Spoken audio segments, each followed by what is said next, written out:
Just today, hundreds of protesters at Columbia University staged an encampment to occupy the space of this university because of the repression on pro-Palestine activists across college campuses. We're not going away. People are not stopping until there's freedom and dignity for Palestinians.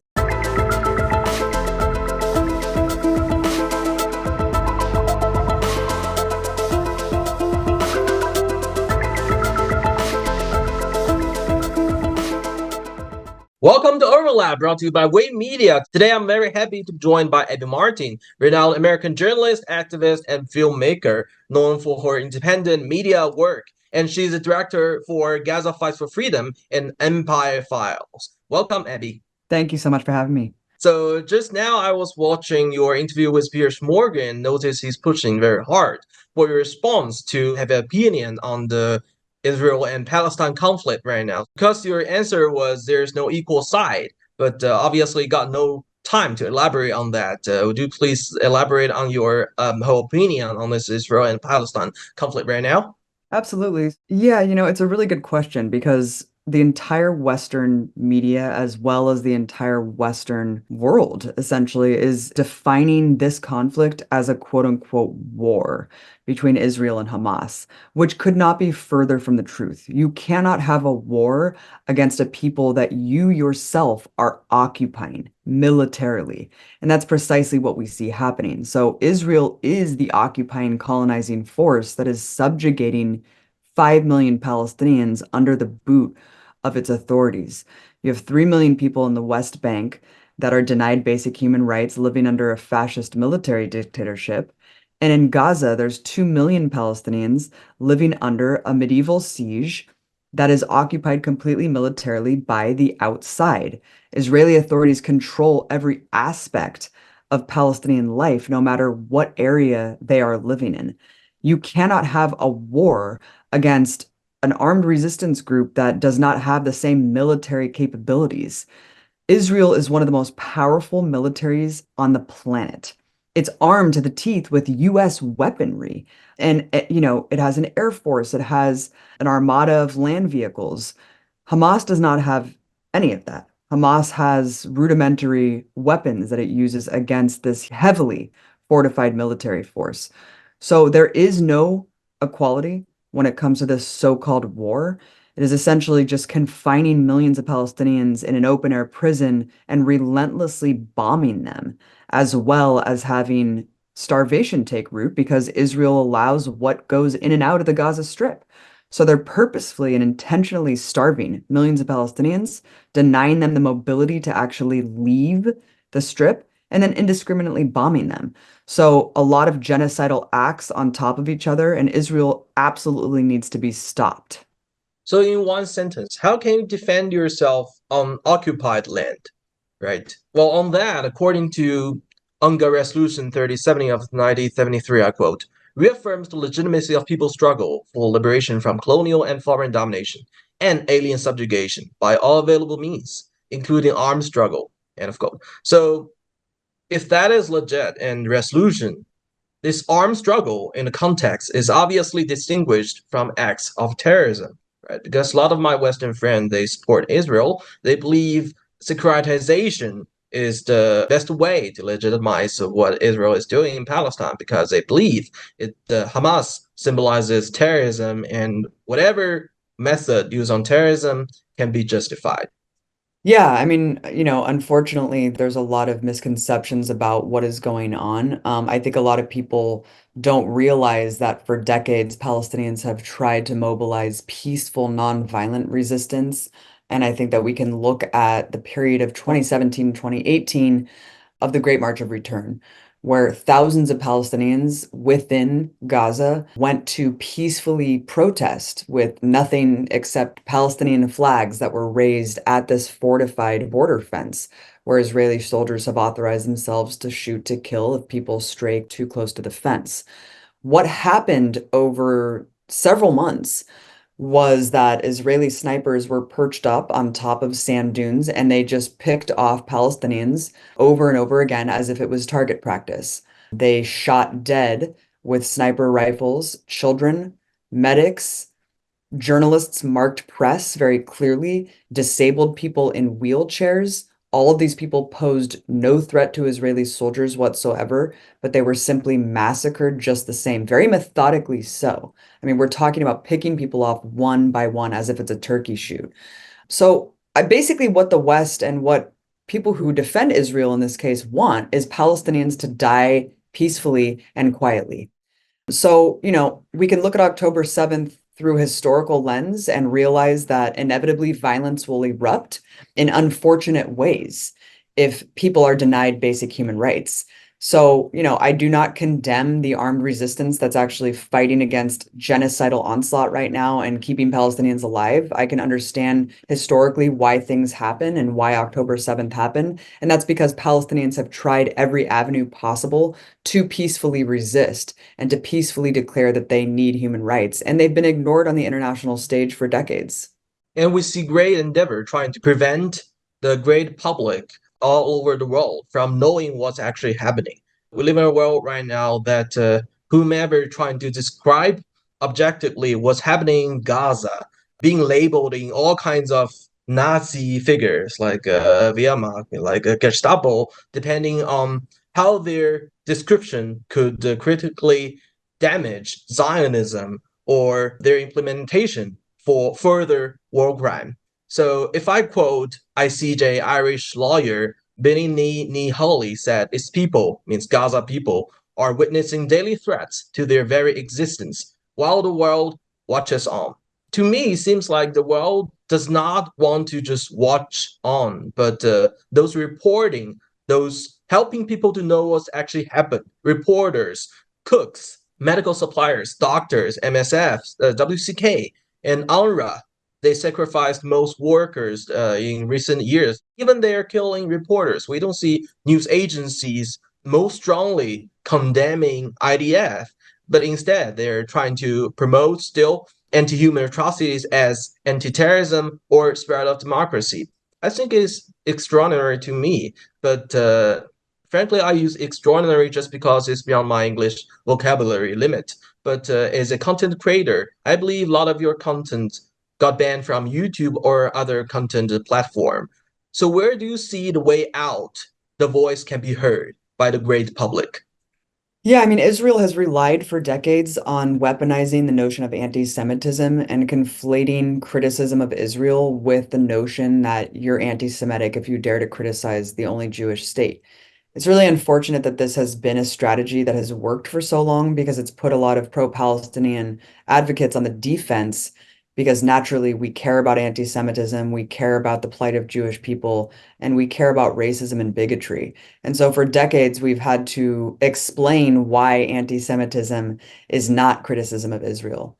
But I think that finally the world is seeing Israel's mask removed, which is a brutal occupying force that is an apartheid state. I mean, this is a crime against humanity.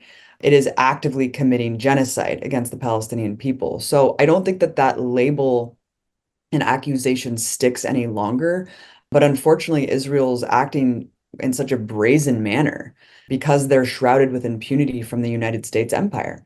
The United States is the most powerful military force in the world.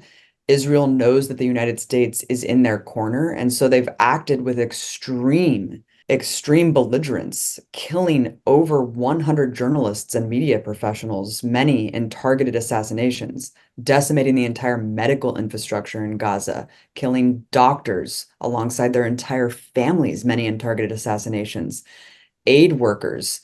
I mean, the list goes on and on. It's pretty much the most dangerous place in the world to be this, that, and the other. My YouTube channel, Breaking the Set, that was hosted on Russia Today, it was blanketly banned in the wake of the Russian invasion of Ukraine because we were told by big tech media giants that our reality needed to be sanitized and that we are children and that we needed to be told what is and what is not Russian propaganda. So all of my 600 plus episodes, a lot of which were critical of Russia, were just memory hold forever from the internet, removed from the ability to watch them. So I've been through the rigor of censorship online. The best place I could see of getting our voice out is getting in the streets, mobilizing with your community, and trying to amplify the voices that are at the heart of this conflict. But, it's very hard because tech algorithms, the way that the internet's structured today and the way that social media operates, it's very dangerous and difficult because at any point, arbitrarily, your accounts can be completely removed and all of your work can be erased. And we know that, with TikTok, Instagram and Facebook, they've admittedly been working with the Israeli government and the US government for quite some time. I think TikTok is a little bit more independent. And so we see that there's a vicious attempt to shut down TikTok in the US. It actually has widespread bipartisan support in Congress because of the allegation that it's somehow, infiltrated by the CCP and going to be data mining us to give our information to the Chinese government. It's pretty ludicrous, but I think it just shows how desperate the ruling class is to control every avenue and aspect of information. And I think TikTok is one of the last kind of gasps of a free flow of information, real time, coming from the genocide. And so people are seeing for the first time in their lives, Palestinians being able to dictate their own reality and show the world what their lives are really like, when for so long Israel's controlled the narrative. Okay, two questions on that. You mentioned your episodes being banned by YouTube. So if you're having the opportunity here to condense your contents blocked by so-called mainstream media, what's the very message you want to tell the world? Yeah, so for 3 years, I was working at Russia Today and I was covering social grievances within the United States. The reason that I went to work for state-funded media is because the corporate-owned media acts as an arm of US foreign policy. It dictates to Americans and other audiences in the West who is and who is not our enemy, who's our ally and who's our adversary. And that's because the very same media institution that is supposed to be teaching us and educating the American public instead propagandizes us and manufactures consent for the United States being a global military empire and subjugating tens of millions of people under its rule around the world with sanctions, bombings, occupations, and just economic and financial control through global capitalism perpetrated by the West. So, what I did on my show at Russia Today was talk about the things that corporate media simply does not give the space or time to amplify the people who are most impacted by US foreign policy. Talk about social movements that are not taken seriously by corporate media. Talk about US foreign policy that's not taken seriously by corporate media. Corporate media is subsidized and funded by the very same institutions that journalists should be working to expose. It's subsidized by oil corporations, banks, and defense contractors.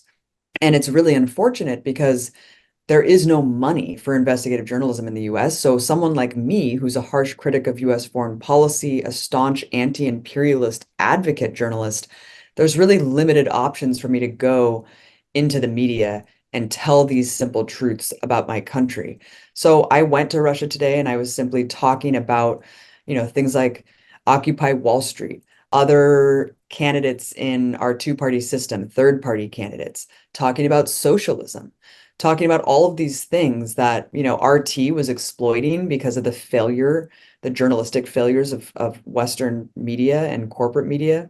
But, cynically or not, it was a space for people like me to advocate for these issues and to agitate against what I think is very catastrophic foreign policy. Instead of this foreign policy, we should be cooperating globally with countries like Russia and China and working together on things like climate change and global sustainability. My message is that censorship is never the answer. And I feel like, our foreign policy is taking us down a very, very dark path. And especially with the genocide in Gaza that our government is overseeing, it could put us on the doorstep of regional war and possibly World War III. Okay, very interesting. So, me as a Chinese, when I look at atrocities happening in Gaza, not only I feel very sad, but also it reminds me of my country's history. That when we had Japanese invasion and they used anthrax, putting kanjis, giving to not actually refugees but citizens.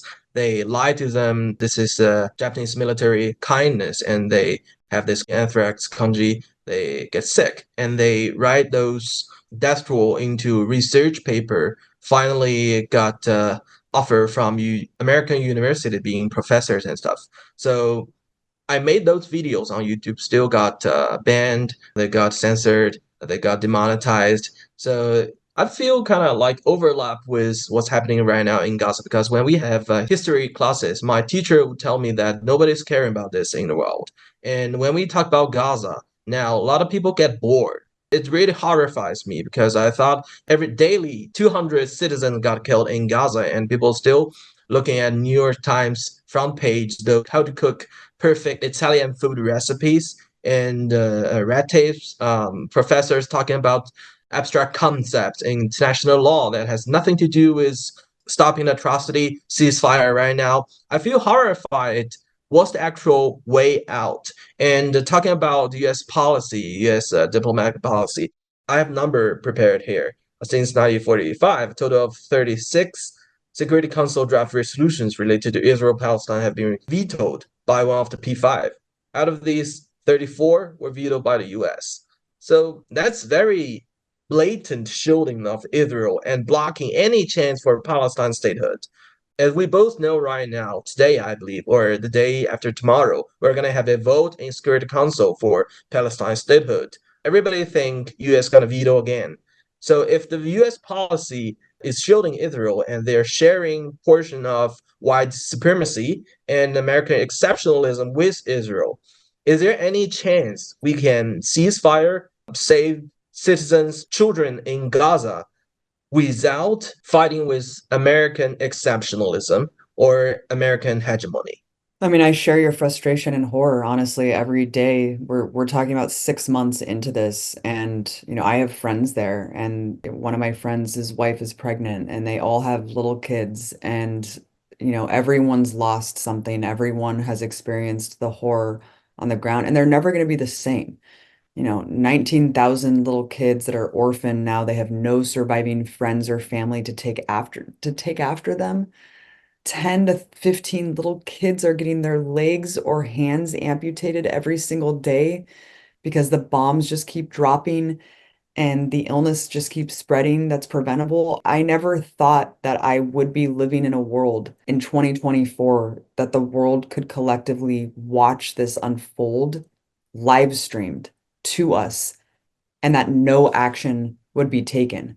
The US has an incredible stranglehold on the international diplomatic process. And yes, the US is, retaliatory methods and is basically blackmailing the world to be able to prevent any action from being taken. But still, I feel very disappointed in humanity that not more global leaders are stepping up to put an end to this once and for all, because everyone can relate on a human level. No one wants to see children dying. And this is not a war.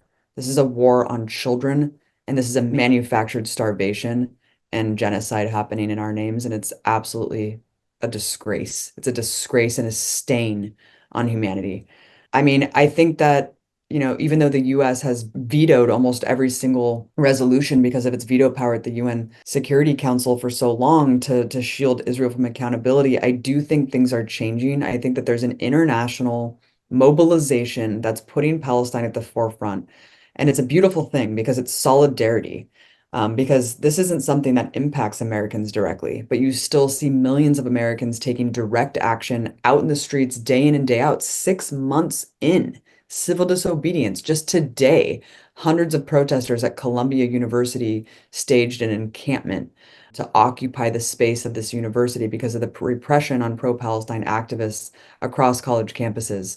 We're not going away. People are not stopping until there's freedom and dignity for Palestinians. And it goes far beyond just a ceasefire. At this point, if you're calling for a ceasefire, that's literally the most basic thing that you can do. At this point, there has to be a demand of Palestinian liberation and freedom and democracy. And it doesn't mean the erasure of Israelis. It means the incorporation of Palestinians into the human rights and democratic process, because right now they are not incorporated and they are denied democratic rights. So I think that things are changing. The pressure is mounting on an incredible level to US politicians. US politicians can't even go outside without being harassed and followed and basically just told that backing genocide, and how could they live with themselves? So I think that they're getting sick of it. You hear long-standing staunch Zionists decrying Biden's policies. They're getting sick of it. People like Chuck Schumer. Biden himself made it very clear that he was not going to be pulled into Israel's attempt to go with an all-out war against Iran several days back. So even though Biden is an unapologetic Zionist who has been overseeing and facilitating this genocide for 6 months by just supplying Netanyahu with whatever he wants, I think that the latest round of negotiations and the ceasefire resolution that happened a couple weeks back, where the first US abstention happened, I think that really signified a shift, a tidal shift in policy, that the people are not going to go away until this ends. And there was some rift at the top. Even if Biden doesn't want to say it, people around him are obviously putting pressure on him that this needs to end. So, I'm not sure where it's going to go, but a ceasefire is needed immediately. But for long-term liberation, that's an absolute necessity to end the conflict once and for all. Because Trump and his followers are Israel fanatic, basically. They would support anything Israel do, comparing to Blinken, Biden, and Schumer, Pelosi, etc. So what's your view on the possible influence of 2024 if Trump or his so-called red wave would possibly affect US policy and the current trend shifting?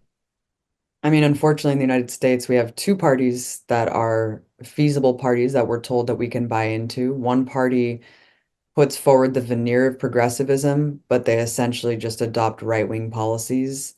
And if not overtly right-wing, they just embrace status quoism. So nothing will change. We just have to keep things the way they are. And what that inevitably paves is a proto-fascist like a Donald Trump. So if Biden wins this time, it's just going to stave off the inevitability of a Trump next time because you're not really tangibly changing people's lives at all. You're just keeping things the way they are, and things right now are not good. I think that Gen Z, millennials, I think, Gen Xers, they're seeing the corporate media lying to them because they see with their own eyes what's happening in Gaza and they're being lied to by our media and by our political representatives. So there's a huge detachment, lack of investment in the political system, more so than ever. So I think that Biden will be punished in the election because we don't really have any other avenues, political avenues for change other than voting and just mass organizing and political presence on the streets like we have been. But because Biden has been so unmoving on this issue, and because people are so pissed off, I truly think that he will be punished in the election. I mean, he already was dragging his feet in almost every swing state, and now you see these unconfirmed votes coming in that are just pledging that they're not going to vote for Genocide Joe in several key states. But to your point, Trump is as bad, if not worse, and will be as bad, if not worse, on the subject of Israel. Trump is certainly no better, and in fact, he can go much further. We know that Trump assembled the most fanatical war cabinet possible with people like John Bolton, who clearly wants war with Iran. I mean, he was criticizing Biden for not going to war with Iran when Iran simply retaliated with kind of more symbolic strikes than anything else after Israel bombed the consulate building. So it's very scary to think of a Trump presidency. But at this point, I think that you're not going to convince Americans with the lesser of two evil explanation to continue to vote for Genocide Joe. People are upset, rightly so, and they're not looking to that hypothetical, what would Trump do in this situation? All they're doing is looking at what Biden is doing right now. Trump's not president. Trump's not overseeing the genocide, even though he would absolutely be doing the same thing, if not worse. Biden's doing it, and that's really all that matters to voters. And they're certainly not going to go reward Biden for doing this and not listening to any constituents across the nation who are decrying this as inhumane and horrific.